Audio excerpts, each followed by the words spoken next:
The Big WECK presents Buffalo on the Rise, sponsored by Dr. Kaplansky Dental Implants. Get new permanent teeth in 24 hours with our exclusive Teeth Now process. Welcome to the television show devoted to local business, Buffalo on the Rise, with your host, Joe Chili.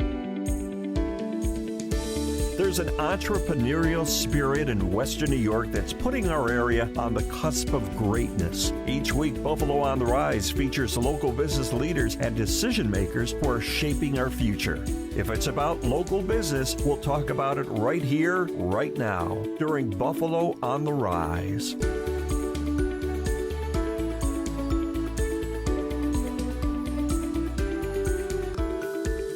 I'm Joe Chili. On this edition of the Big WECK's Buffalo on the Rise, I'll introduce you to some interesting people from hometown businesses with interesting stories to tell.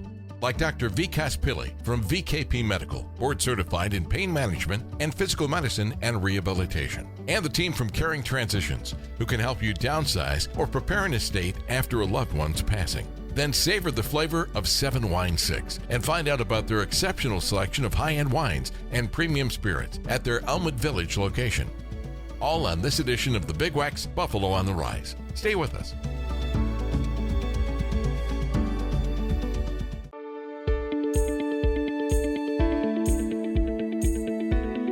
I'm Joe Chili, weekday morning, 7 to 9 a.m. on Buffalo's oldie station, the Big WECK. On Buffalo on the Rise today, we have Dr. Vikas Pilly from VKP Medical and Dr. Pilly Wellness. Welcome. Thank you. Nice to have you here today.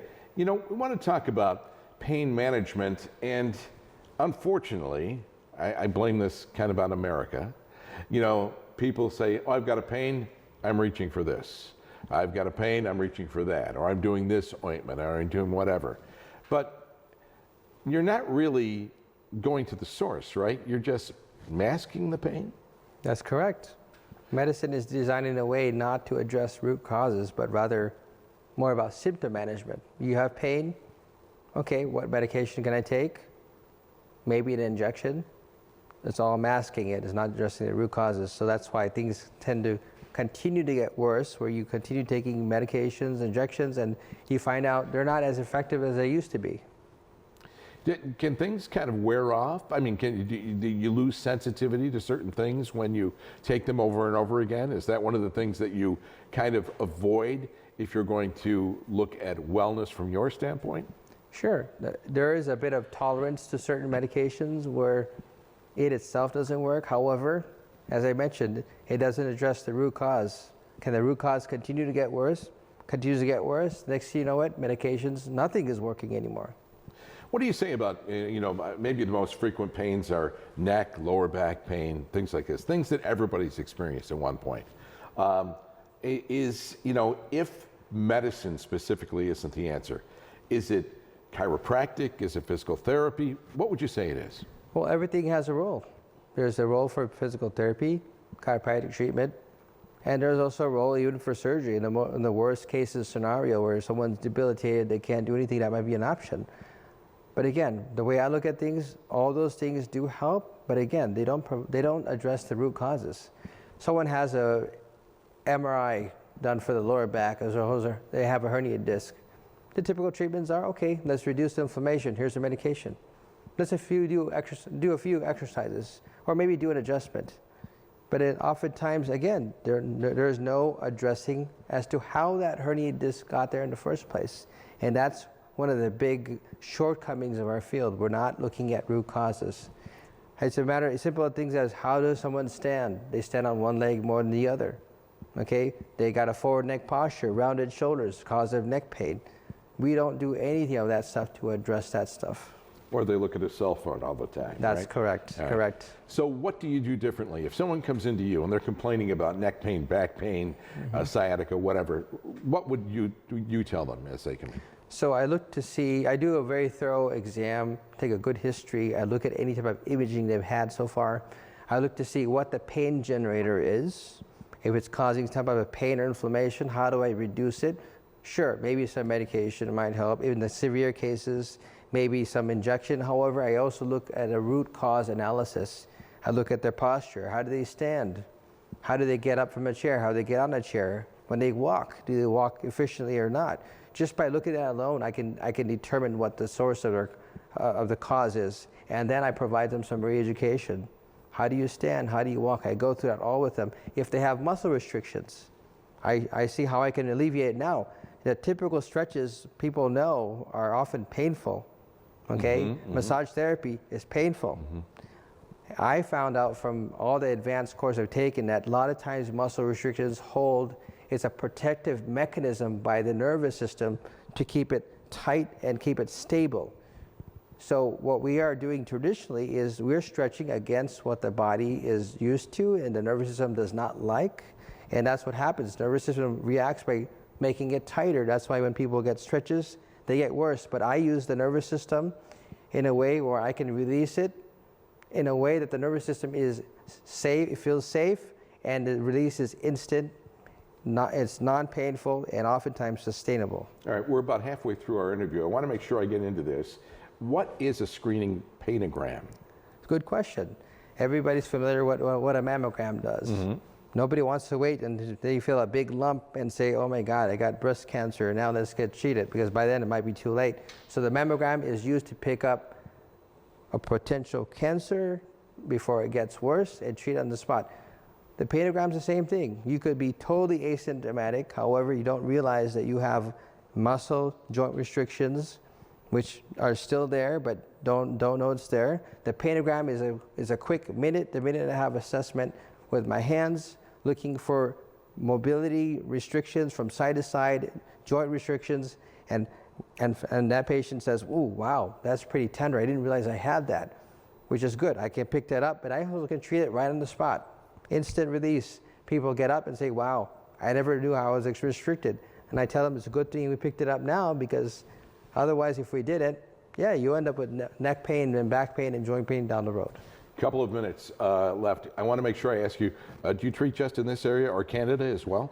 So I am offering services to Canada. I am offering a free 10-minute phone interview with me to discuss neck pain, joint pain, whatever you have. I know it's a big issue for them to get MRIs. If I feel they need one, I can get them in within those 2 weeks. Come and see me the same day, do it for a consult, MRI review, and offer all the different treatments I have available in my office the same day. All right. Now, maybe I shouldn't ask you this, but what were you drinking when you came in here? Oh, this one. So this is a very specialized lemon tea, and it has a lot of vitamins, minerals. It reduces your sugar cravings, your hunger cravings. It also can actually increase your internal production of GLP-1. It's part of a very specialized nutrition protocol I have, which actually it fights the causes of different metabolic conditions like cholesterol, blood pressure, and type 2 diabetes. It's insulin resistance. You address that, everything gets better. And it's alcohol free. It's alcohol free, that's correct. All right. Dr. Vikas Pilly, thank you very much. We appreciate it. For more information, visit Dr. Pilly at 2733 Worley Drive, Suite 400, 500, Williamsville, or give him a call, 716-320-3050, and find out more online at vkpmedical.com. Sponsorship and promotional consideration for the preceding segment was provided by VKP Medical and Dr. Pilly Wellness. And don't forget to join all your favorite personalities, JP, Roger Christian, Bobby O, and me, on Buffalo's oldie station, The Big WECK.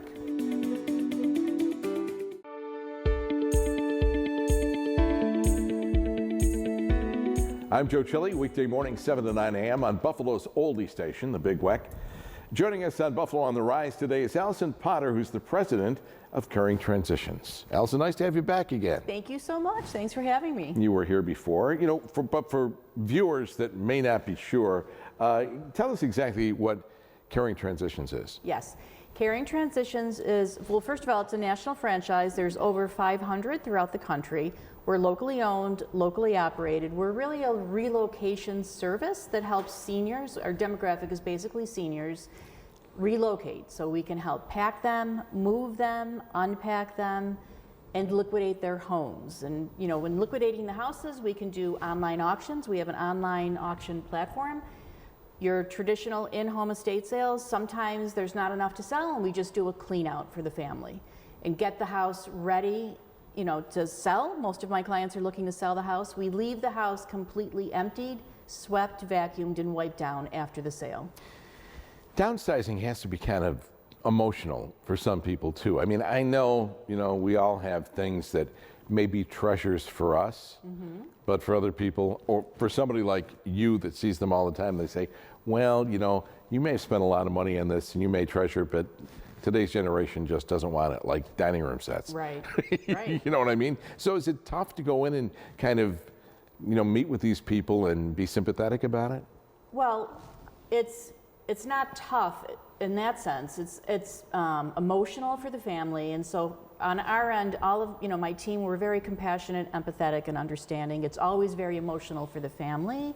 Oftentimes, I'm meeting with the sons and the daughters because their mom or father, had passed away, and this is the house that they've grown up in, and now they have to sell the house, to settle the estate, or I'm meeting with the actual resident who's, like you said, downsizing to move either to a independent apartment or a ranch or assisted living. So in that sense, it can be very emotional. What do you do if someone says, we don't want to give up this stuff? Can you find storage places for them to keep it? You know what? People do get storage units a lot. Really? Yes. And do I discourage it? It's really not my place to discourage it, but I would say that if you're not using it in your home and you haven't worn that or used that in the past year, are you really going to go back to that storage unit ever and get that thing and use it? It's probably a waste of money. It's very funny that you're saying that, because I go by that old premise. If you haven't touched it in a year, you really don't need it. Yes. What about hoarding cases? I hate to bring this up. No, I'm glad you are. Is it? Very common. Okay. Hoarding is a very, very, I don't know why. I'm not a medical professional, but I work with seniors. I can tell you that probably on the average, I'm in at least one hoarded house per week. One hoarded house per really? week, at least, yes. And the hoarding houses, sometimes I can go in and just without digging through things, see that there's some good stuff, to potentially sell. Other times I go in and there's things piled high to the ceiling. There's no way I could tell. And if the family is in a strict time frame that they want to get the house on the market, they're not interested in us weeding through to see if there's things to sell. They just want everything to go in a dumpster so they can get the house on the market. And we can make that happen, quickly. Yeah, because many times they say, we really don't have any use for this. Right. When I'm talking about kids or Right. things of that nature. Right. When you talk about adult children, for instance, they're juggling jobs and kids and caregiving and sports and all this kind of stuff. How does Caring Transitions step in to kind of relieve that pressure? Yeah, so before running this company, I was a sales director at a private pay assisted living community. The residents that were moving in were paying probably on the average anywhere between $10,000 and $12,000 a month to live there. So it wasn't a monetary issue, but they would say to me, who's going to help pack and unpack me, and what do I do with all the stuff that's left over in my house? And at that point, 3.5 years ago, I had nobody to send them to. So when we took this company over, we expanded the services that we offer so that we can relieve the pressure. I do get calls from sons and daughters who live out of state all the time. And maybe mom is here and she fell at home, she had, broke her hip, had to go have surgery. Now she's in rehab and the doctor said she can't go back to her house safely. So they're looking for, some kind of assisted living. Our sister company, Oasis, can help with finding the appropriate placement for them. And then we can step in and help with the packing, the moving, the unpacking. When we unpack, we put everything away, we make the bed, because mom might be coming right to that assisted living that she's never seen right from the rehab. So we try to make it as much as possible as similar as to her house, the new living environment. All right, so I differentiate you. You're not just a moving company. No, you want not to at all. differentiate that. Not at all, right. What about seniors that have documents and pictures and things all over the place? Can you do a digital organization for them? We probably could. I've never done that. Oftentimes the family will say to us, we've gone through everything, we took all the family photos, everything. We find a lot of cash in houses because it was hidden away just in case. And we still find, things that we think might be precious to the family. We put those aside, and the family can then tell us, oh, thank you so much, we want those, we miss those, or you know what, just throw them away. But speaking of throwing away things, I do want to stress that we really don't dispose of a lot. My thing is we try to donate as much as possible. I work very closely with Goodwill, so the family can take comfort in that as well. Even when we're doing just a clean out, we really try to donate and save as much as we can. There's too many people in need right now in our community. So people can reuse those items. So things are, loved again. That makes a lot of sense. Right. Alison, thank you very much. We really appreciate that. Of course. For more information, contact Caring Transitions, 4804 Transit Road in Depew, New York. You can give them a call at 716-580-4822 and find out more online at caringtransitionsofbuffalo.com. Sponsorship and promotional consideration for the preceding segment was provided by Caring Transitions. And don't forget to join all your favorite personalities, JP, Roger Christian, Bobby O, and me, on Buffalo's oldie station, the Big WECK.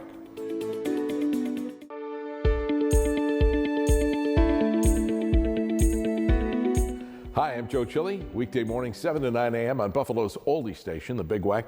On Buffalo on the Rise today, we have Z Concepcion from 7 Wine 6. How was that with the last name? And did I get the prize? You didn't butcher it this time. I didn't butcher? That's good to know. Z, you are the manager of 7 Wine 6, right? Yep. Tell us, well, I get an idea where the name came from, but how did this whole thing start? So the way I like to describe it is my boss, Matt Rivers, he is a dreamer that actually accomplishes his goals. So he can't sit still. So he bought the property and then he's like, well, what are you gonna do? And he's like, I want a liquor museum. Now, did he have a knowledge of liquor before he did this? Some? Yeah, some. We kind of built our knowledge on liquor and spirit and wine together. It's been really cool. Can you get educated to be a wine connoisseur, or you have a better name for it? What is it called? Sommelier. Sommelier. Okay. So can you become educated to become a wine sommelier? You can, yeah. There are courses to do that, but if you pop into 7 Wine 6, I can tell you what I know. You know, wouldn't that be great? Having wine instead of textbooks. I think that's a novel, that's a novel idea. Now, you talk about this being a wine or liquor museum. First off, I guess we should specify it's more than just wine, correct? Yeah, yep. We have we won't have mead for a little bit, but we do have whiskeys, bourbons, scotches. We have champagne. It's all foreign to me. I mean, other than some wine, but I don't pretend to be a wine connoisseur. But so why a liquor museum? What would make you a liquor museum? Having things that are exclusive, having things that not everybody will have. You're gonna find stuff in our store that the nearest bottle of this bottle of wine is states away.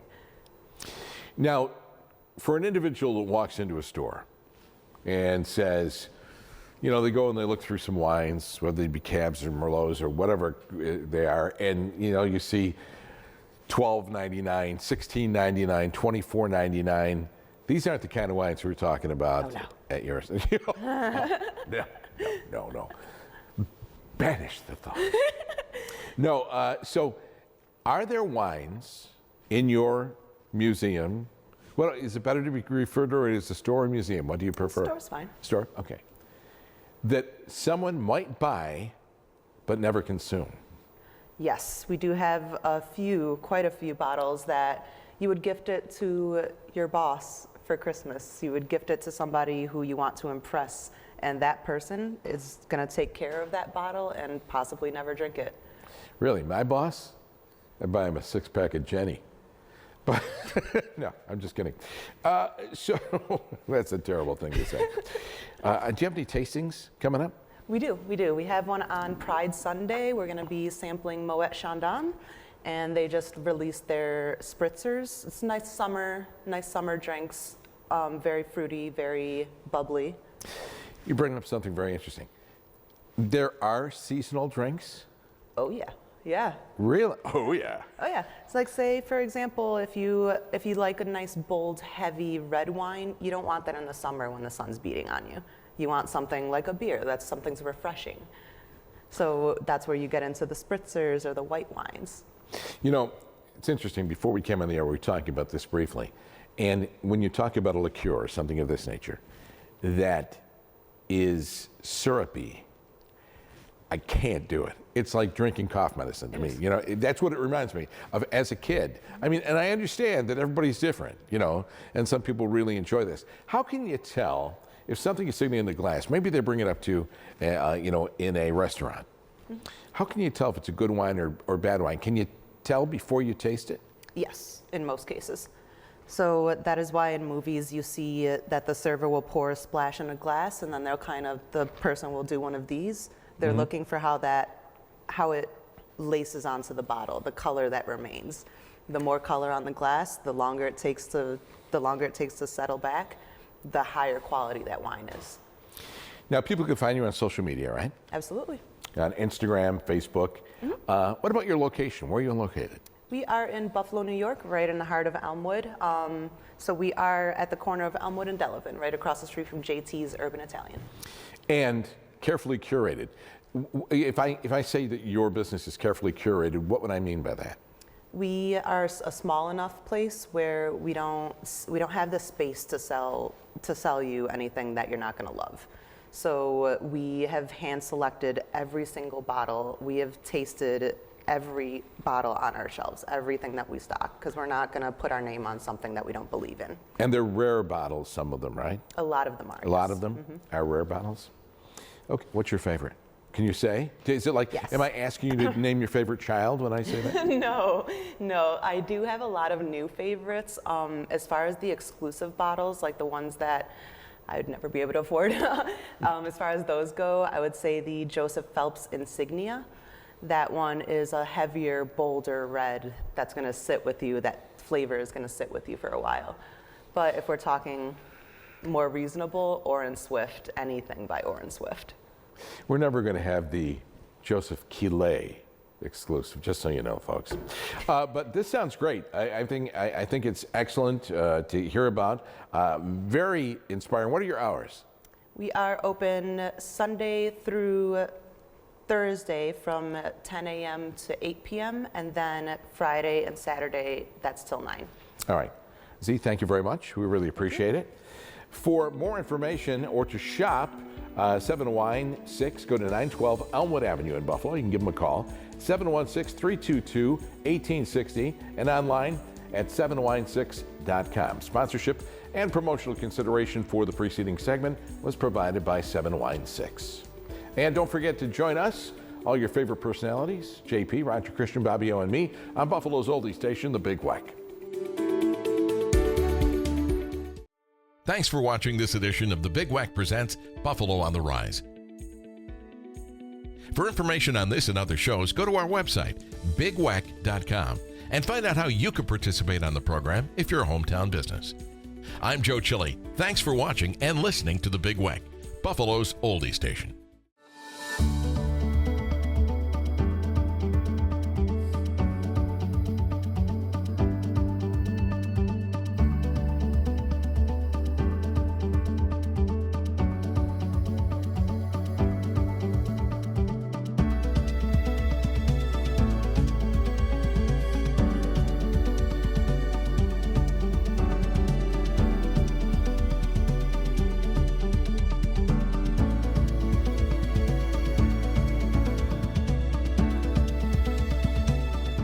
The Big WECK Presents Buffalo on the Rise was sponsored by Dr. Kaplansky Dental Implants. Get new permanent teeth in 24 hours with our exclusive Teeth Now process.